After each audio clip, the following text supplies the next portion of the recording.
David Ben-Gurion mengumumkan berdirinya negara Israel pada tanggal 14 Mei 1948. Sehari setelahnya, negara-negara Arab pun menunjukkan kemarahannya.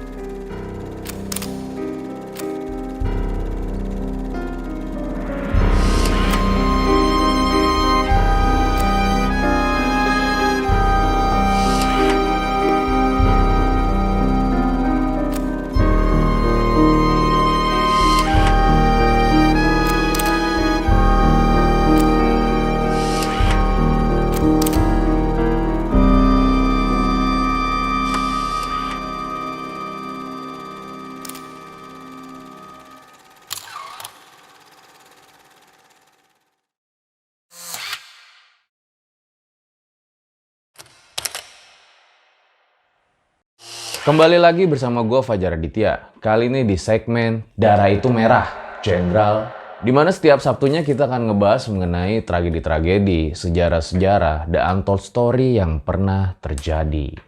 Belakangan ini kan banyak banget ya tersebar di media sosial kayak video-video, foto-foto mengenai perang antara Palestina dan juga Israel. Mungkin kalian udah lihat juga tuh foto-foto sama videonya, di mana kasihan banget ya, karena banyak berakibat cukup fatal bagi rakyat sipil biasa.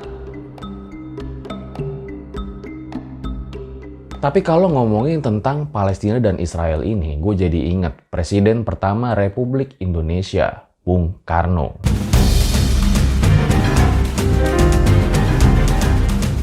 Selama kemerdekaan bangsa Palestina belum diserahkan kepada orang-orang Palestina, maka selama itulah bangsa Indonesia berdiri menantang penjajahan Israel. Soekarno 1962. Jadi, dukungan presiden pertama kita itu benar-benar bukan cuma lewat kata-kata doang, tapi juga tindakan nyata. Salah satunya di tahun 1962, di mana keikutsertaan negara Israel dalam Asian Games 1962 di Jakarta ditolak dengan lantang oleh Bung Karno. Nah, jadi guys, sebelum kita lanjut ke pembahasan, jangan lupa juga tonton video sebelumnya, Darah Itu Merah Jenderal, yang ini. Jadi langsung aja kita masuk ke pembahasannya.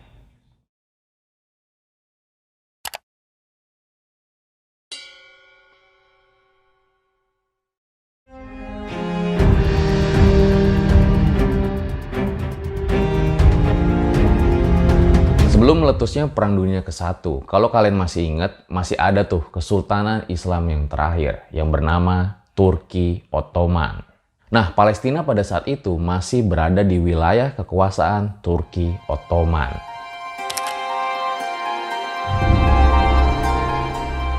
Barulah di akhir tahun 1890-an disebutkan saat itu, Sultan Abdul Hamid II, pemimpin Turki Ottoman saat itu, menolak mentah-mentah permintaan dari tokoh pendiri negara Zionis Israel, Theodor Herzl, di mana dia meminta agar Turki Ottoman memberikan sebagian wilayahnya di Palestina untuk bangsa Yahudi.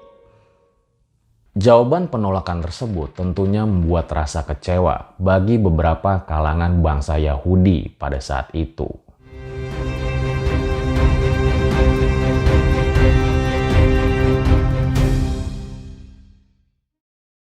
Kita lanjut ke meletusnya Perang Dunia I di tahun 1914 sampai 1918.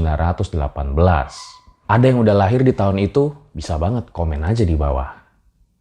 Dimana saat itu, perang itu terjadi antara pasukan sekutu yang terdiri dari Inggris, Italia, Prancis, dan juga Rusia, melawan pasukan dari Jerman, Austria-Hungaria, dan juga Turki Ottoman.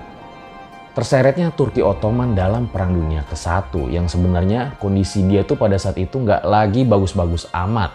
Karena masalah sosial, ekonomi, militer pada saat itu dibandingkan dominasi Eropa. Nah, akhirnya perang ini membawa kita ke chapter selanjutnya.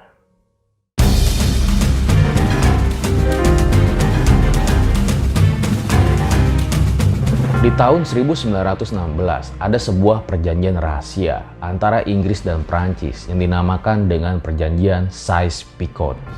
Kenapa dinamakan perjanjian itu? Didasarkan pada perwakilan yang datang pada saat itu, Sykes dari Inggris dan Picot dari Prancis.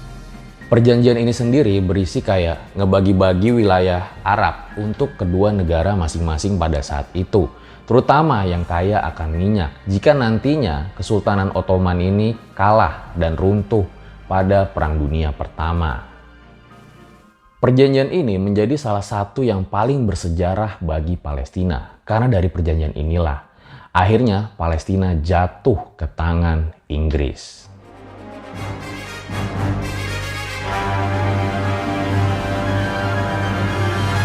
Deklarasi Balfour adalah sebuah surat perjanjian yang ditulis oleh Arthur James Balfour, Menteri Luar Negeri Inggris pada saat itu. Deklarasi Balfour sendiri berisi restu Inggris untuk mendirikan negara Yahudi di atas tanah Palestina. Surat tersebut ditujukan untuk pemimpin komunitas Yahudi di Eropa, Lord Rothschild.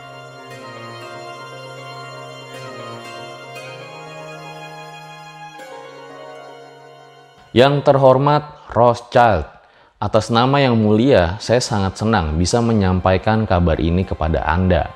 Pernyataan simpati berikut merupakan aspirasi Zionis Yahudi yang telah diajukan dan disetujui oleh kabinet. Yang mulia mendukung pendirian sebuah rumah nasional untuk orang-orang Yahudi di Palestina dan akan menggunakan usaha terbaik mereka untuk memfasilitasi pencapaian objek ini. Karena dipahami dengan jelas bahwa tidak ada hal yang dapat merugikan hak-hak sipil dan agama dari komunitas non-Yahudi yang ada di Palestina, atau hak dan status politik yang dinikmati oleh orang Yahudi di negara lain. Saya harus bersyukur jika Anda menyampaikan pernyataan ini kepada Federasi Zionis. Hormat kami, Arthur James Balfour.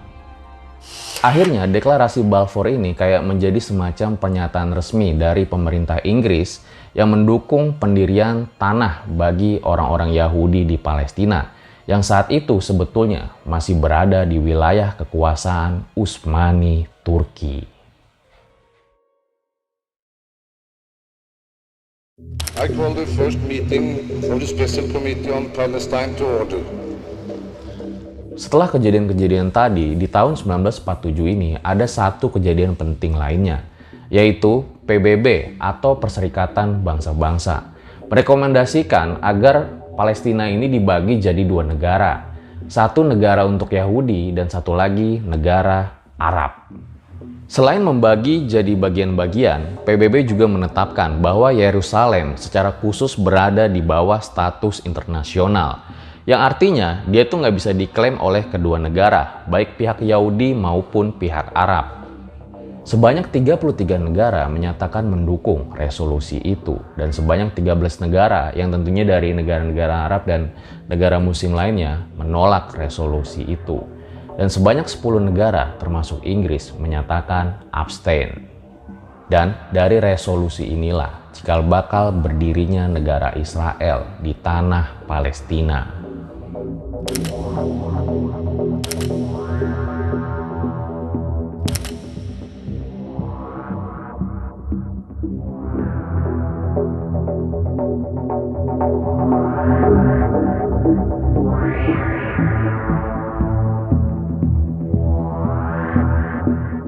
David Ben-Gurion mengumumkan berdirinya negara Israel pada tanggal 14 Mei 1948.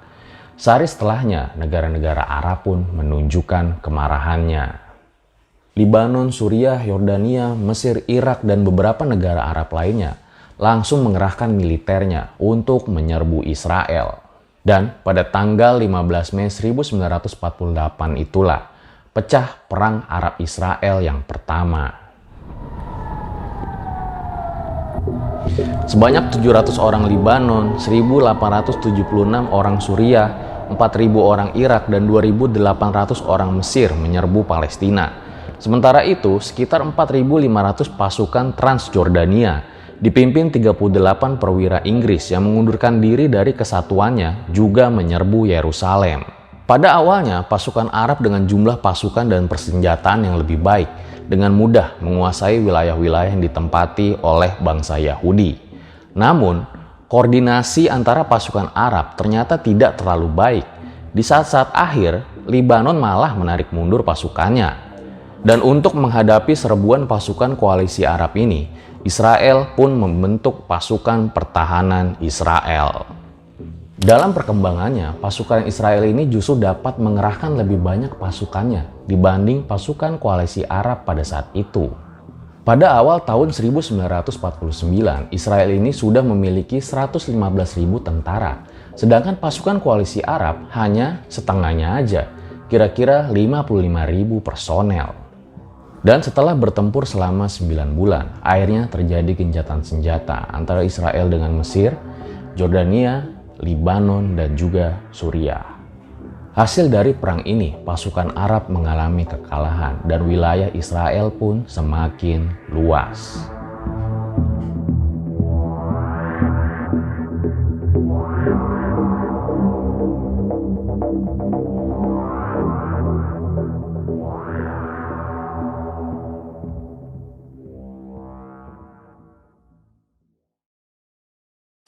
Itu dia guys pembahasan mengenai sejarah Palestina dan juga Israel di awal abad ke-19. Di mana semua itu berawal ketika runtuhnya kerajaan Turki Ottoman. Hingga akhirnya berdirilah negara Israel di tanah Palestina. Sebetulnya ini cukup kompleks ya kalau kita pengen lihat jauh lagi mundur ke belakang dari sejarah awal berdirinya Yahudi, bahkan juga umat Kristiani dan juga umat Islam. Karena memang cukup kompleks, mungkin bisa kita bahas di lain waktu. Sorry banget juga kalau misalnya menurut kalian konten pada kali ini cukup terasa agak berat karena memang ini berangkat dari keresahan kita ya yang ngelihat banyak foto-foto dan video-video medsos yang beredar mengenai perang yang terjadi antara Palestina dan juga Israel. Gue rasa cukup demikian episode Darah Itu Merah Jenderal pada kali ini, dimana kalau gue punya kesalahan atau kalian pengen nambahin bisa banget komen aja di bawah. Penjajahan atas dunia harus dihapuskan karena tidak sesuai dengan pri kemanusiaan dan pri keadilan. Itulah salah satu isi awal pembukaan Undang-Undang Dasar Negara 1945. Gue Fajar Aditya, RJ5 undur diri. Ciao.